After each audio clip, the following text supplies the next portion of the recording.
Well, news of Spokane staying in Phase 3. As we said, welcome news for those taking part in the Pacific Northwest Qualifier. It's a volleyball tournament, if you don't know. It's the largest in the region and the city's biggest tourism event of the year. Last year it had to be canceled, of course, because of the closures and the pandemic. But tonight, our own Ian Smay has more on how organizers are hoping to move forward by enhancing safety at this year's tournament.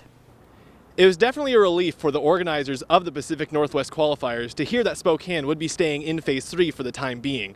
The first week of play is scheduled for next weekend, which means Spokane will be in Phase 3 for that round.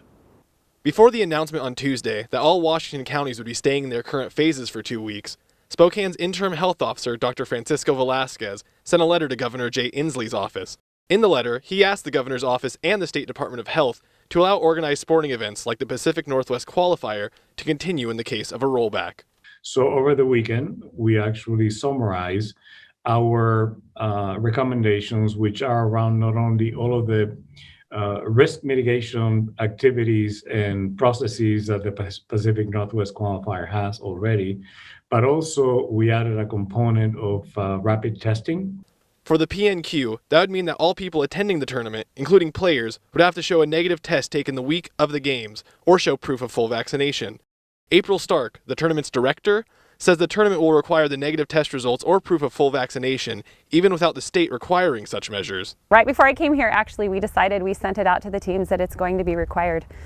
And I think, like I said, a lot of them have already been doing that. So I mean, they're happy to comply, I think. Again, they want their kids playing. Velasquez says testing has already been proven effective at keeping sporting events safe at the college level here locally. He added that changing the rules of organized sports at the youth level would also help ensure kids have the opportunity to get out and play.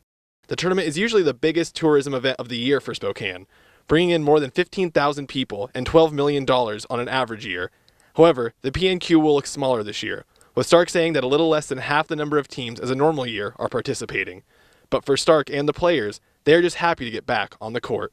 We are very excited that we're staying in Phase 3. That's a great thing for us. That's a great thing for the community, a great thing for kids. So we're ecstatic. Stark says the tournament doesn't have the resources to host testing of its own, so players, coaches, and fans will have to arrange for a test themselves the week before the tournament. The second weekend of the tournament falls just outside of the 2-week pause window. I asked the State Department of Health earlier today if rollbacks would begin immediately after the 2-week pause window or if there would be a week-long gap like there currently is. They said that has not yet been decided. Reporting from the Spokane Convention Center, Ian Smay, KREM 2 News.